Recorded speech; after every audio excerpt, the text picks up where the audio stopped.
Sudah bersama Indra AS Sauri SSI MSI, pejabat fungsional statistisi ahli media. Radio Republik Indonesia RRI Pro 1. Selamat pagi Pak Indra. Selamat pagi, pemirsa RRI Pro 1 ND. Dimanapun Anda berada. Mudah-mudahan suara saya bisa didengar. Iya, jelas Pak suaranya. Oke, Pak Indra, ini terkait dengan bertambahnya penduduk miskin di Nusa Tenggara Timur. Ya, ini bisa Anda update ya data penduduk NTT yang miskin yang mengalami peningkatan di tahun 2022 kemarin ini seperti apa nih Pak? Baik, terima kasih Bu Kristi. Jadi pemirsa RRI Pro 1 ND, persentase penduduk miskin pada September 2022 yang kami rilis tahun lalu, itu NTT mencapai 20,23% penduduk miskinnya. Ini meningkat sekitar 0,18% poin terhadap kondisi Maret di 2022. Namun kalau kita bandingkan dengan bulan yang sama di tahun sebelumnya, di September 2021, ini mengalami penurunan sebesar 0,21%. Jadi kalau dihitung berdasarkan jumlahnya, di September 2022 itu meningkat sebesar 1,15 juta orang. Ya, kemudian kalau dibandingkan dengan September itu menurun sebesar 20,15 ribu orang. Demikian. Oke, baik. Ini cukup meningkat ya, Pak Indra ya. Dan ini alasan apa nih meningkatnya penduduk miskin di tahun 2022 kemarin nih, Pak? Apa yang menjadi pemicunya? Ya, dari beberapa pengamatan bahwa periode Maret 2022 ke September 2022 kali lalu itu yang berdampak paling dominan itu adalah penyesuaian harga BBM. Dan kita mengalami kenaikan harga BBM ini 2 kali berturut-turut di bulan April dan bulan September. Jadi ada jenis bahan bakar pertalite, solar, dan pertamax yang non subsidi yang awalnya sekitar harga untuk pertamax 9 ribuan menjadi sekitar 12.000 atau 13.000. Kemudian di September ada pertalite lagi kan naik dari 7.650 menjadi 10.000. Nah ini kenaikan BBM ini memicu terjadinya inflasi di desa maupun di perkotaan. Nah, tercatat di provinsi NTT inflasi ini meningkat sebesar 3,88%. Demikian. 3,88% ya, oke. Ya, dan ini berimbas terhadap kenaikan harga bahan pokok jelas kan. Jadi kelompok bahan makanan, minum, dan tembakau itu juga naik inflasi sebesar 0,70%. Demikian, Bu.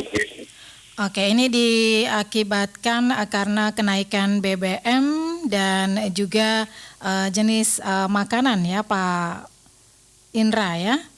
Ya, sebetulnya dari BBM yang berimbas kepada makanan. Jadi BBM ini nanti multiplier effect-nya nanti akan mengakibatkan kenaikan harga-harga, terutama di harga-harga komoditas makanan. Oke, ini dari BBM yang menyebabkan harga barang itu naik dan ini juga bertambahnya pada beban pengeluaran masyarakat tentunya Pak Indra. Oke, baik. Nah, untuk mengetahui perhitungan untuk bisa terjadi penambahan penduduk miskin ini dari perhitungan yang seperti apa nih Pak? Jadi BPS itu melakukan pendekatan pengukuran kemiskinan itu berdasarkan kepada pemenuhan kebutuhan dasar atau disebut basic need approach ya, yaitu pendekatan pandang dari ketidakmampuan sisi ekonomi dalam memenuhi kebutuhan dasar makanan maupun non makanan. Ini dilihat dari aspek pengeluaran. Nah, pendengar sekalian, dari kemiskinan ini dibagi ke dalam 2 komponen, yaitu makanan dan bukan makanan. Nah, dari kemiskinan yang di situ kita berdasarkan penjumlahan dari pengeluaran ada sekitar 52 komoditas dasar makanan yang biasa dikonsumsi masyarakat, kemudian disetarakan nanti nilainya dengan 2.100 kilokalori per kapita per hari. Nah ini patokan ini mengacu pada hasil media karya pangan dan di tahun 1978.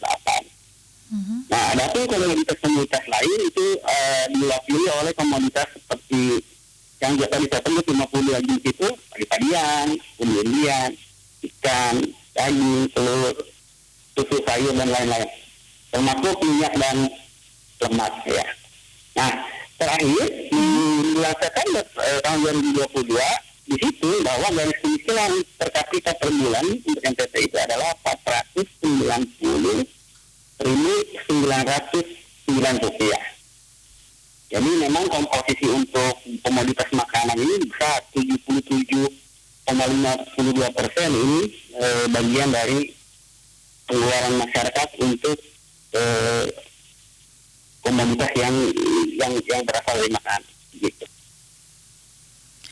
Oke, baik. Ini memang cukup sulit ya untuk bisa mendapatkan hasil ya, Pak Indra ya, untuk bisa mengatakan bahwa kita akan para penduduk ini bisa menjadi miskin di Nusa Tenggara Timur ini dari berbagai jumlah anggota keluarga, kemudian penambahan dengan konsumsi ya beberapa makanan yang harus ya diberikan kepada masyarakat seperti itu ya Pak Indra ya. Ya. Oke. Memang jadi gejolak harga itu memang kebanyakan yang diamati itu dari aspek bahan makanan. Jadi karena itu untuk menekan laju kemiskinan, kontrolnya itu ada di stabilitas harga bahan makanan. Itu penting dilakukan.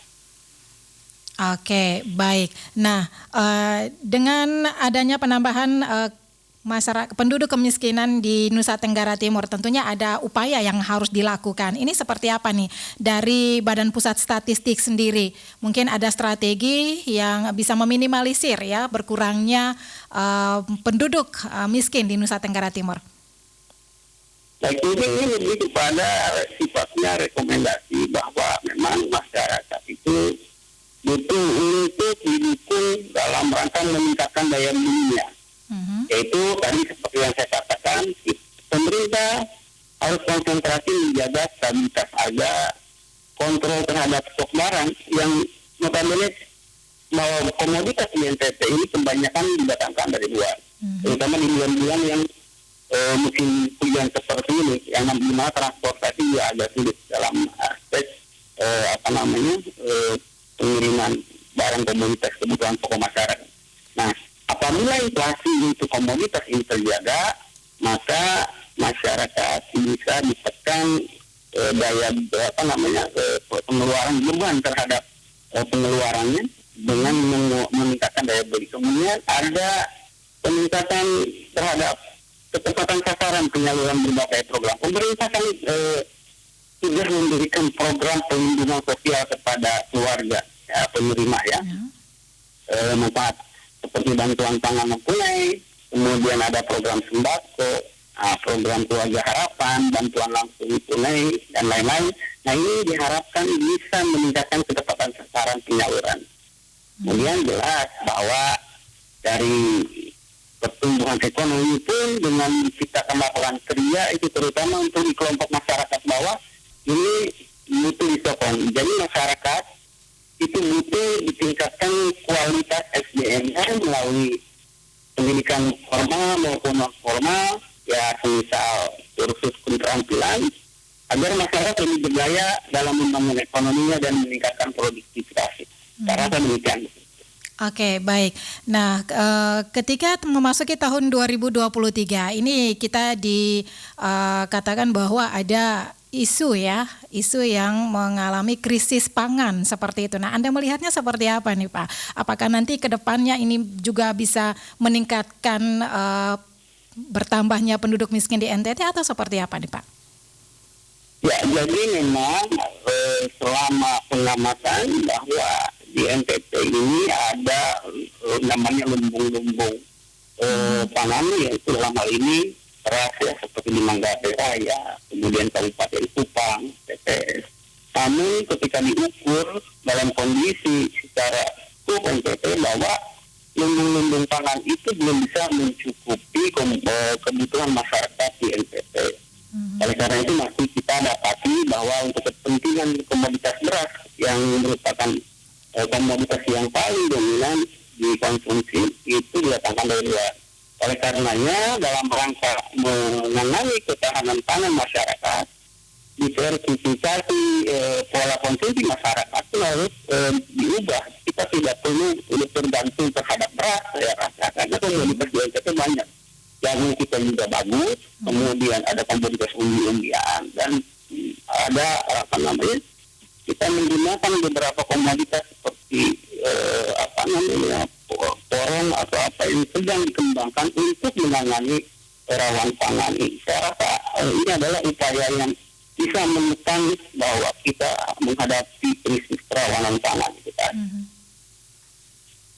Oke, baik Pak Indra, terima kasih untuk informasinya pagi hari ini ya. Kita berharap bahwa ini penduduk di NTT ini tidak bertambah lagi ya untuk dikatakan miskin seperti itu ya.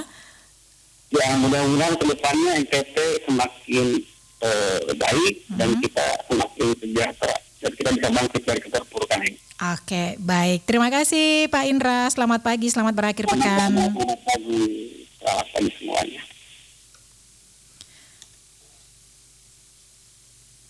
Radio Republik Indonesia RRI Pro 1